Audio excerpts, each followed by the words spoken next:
God, what do you want? Ah! Why are you doing that? What do you want? Huh? Okay, we'll go outside then. Outside? I know. It's really cold out here. How come, man?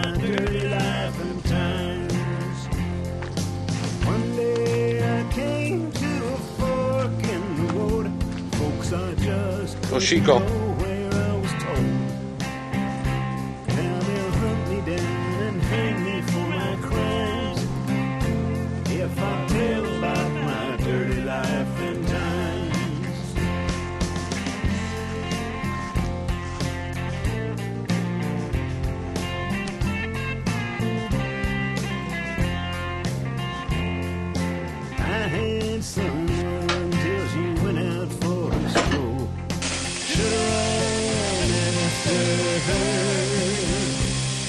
It's hard to find a girl with a heart of gold when you're living in a four-letter world. But if she won't love me, then her sister will. She's gonna say one thing and mean another's will. And she can't seem to make up her mind when she hears about my dirty life and times.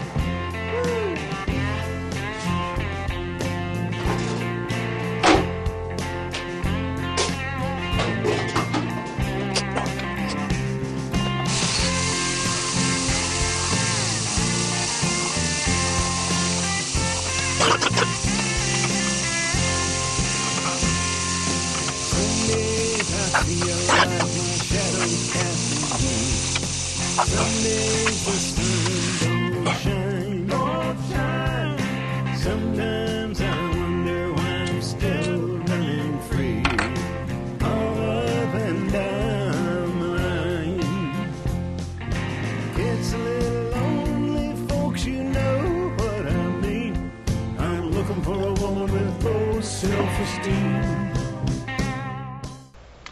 Well, I hope you enjoyed my long intro.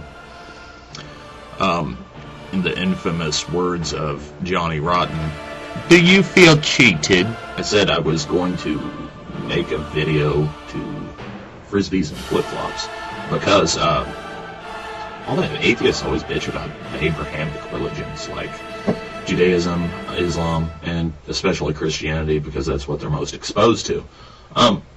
However, there's certain things about Eastern religions that I've spent a little time in Japan, 3 years, and originally, before I ever went overseas, I had a real positive view of Eastern religions, and I kind of basically thought it was, they were more philosophies. The big ones in China are Confucianism, Buddhism, Taoism, which will be the primary subject of the little remaining time I have here in my 10-minute slot.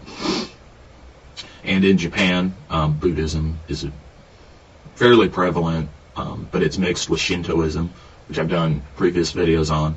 Maybe I'll put a link over in the sidebar here. Maybe I won't. I often say I will, and then I don't. Besides Shinto, there is a little bit of Christianity in Japan, but mostly Japanese people like to get Christian weddings in the church. They built chapels specifically for Christian weddings.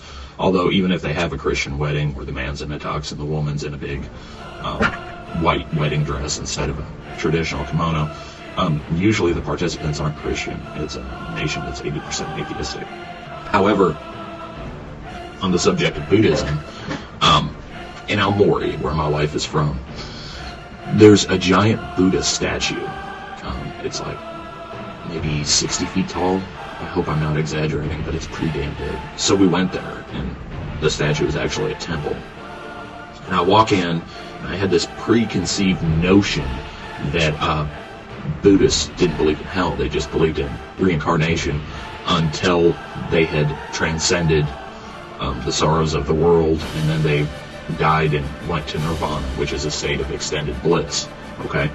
But when I went in, I saw that they had like a form of purgatory that was basically like hell. There were demons eating people, people being boiled in cauldrons, and supposedly this was to like purge their sins, so they could be reincarnated. So once again, we see the fear tactic. So that's when I became disillusioned with Buddhism, because even if it was originally based on a philosophy, it had been corrupted over time. I think Christianity, according to what I've read, which I can do a little book review thing later if you're interested in these subjects, if you'd like to pick on somebody besides Abrahamic religions, which are inane. However, for a while I considered myself a Taoist. This is the Tao Te Ching. It was written by Lao Tzu, like maybe 600-700 BC. And basically how I perceived it was as a philosophy. The yin is represented by, the yin's kind of personifies the male, the forceful male, whereas the yang is kind of the more subtle female influence. Yin can be represented by fire, yang can be represented by water.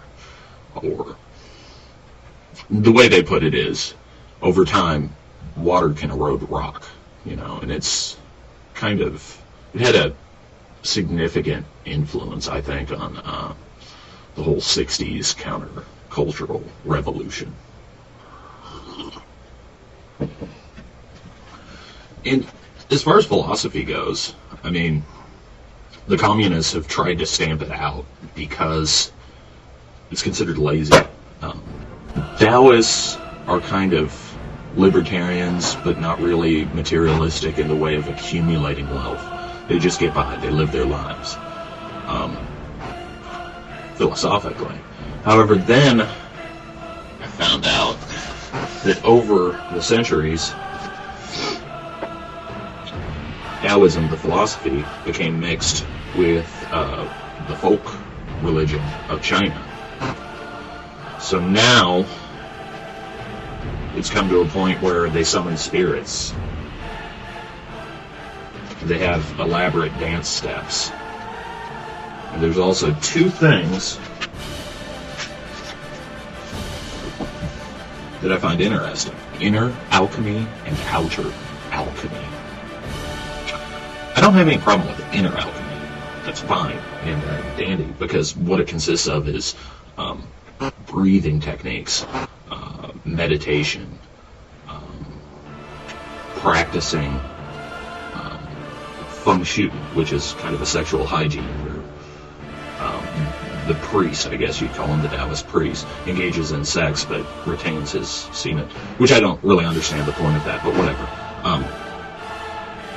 Okay, inner alchemy is not that bad. It's a lot of, Taoists tend to live into their 90s, if not longer, because they regulate their bodies with simple exercises, and supposedly to battle spirits with halberds and shit. Anyways, fascinating stuff. However, it's outer alchemy that I've always had a major objection to. For centuries, these Taoist priests were searching after the elixir of life, which they thought would make them immortal. And one of the recipes for this elixir of life basically tried to represent the Tao, the yin and yang. And what they do is, to represent yin, they use mercury, and to represent yang, they use lead. So basically, they'd make a potion with mercury and lead in it and drink it. As you can imagine, not many survived. So, Eastern religions, in my opinion, start out kind of benign philosophies and end up just as silly as our rather ridiculous Abrahamic Western religions. So that's my thoughts on that. If you're still with me after that ridiculously long and inane Martin Luther King's birthday intro where I celebrate being off work. Thank you.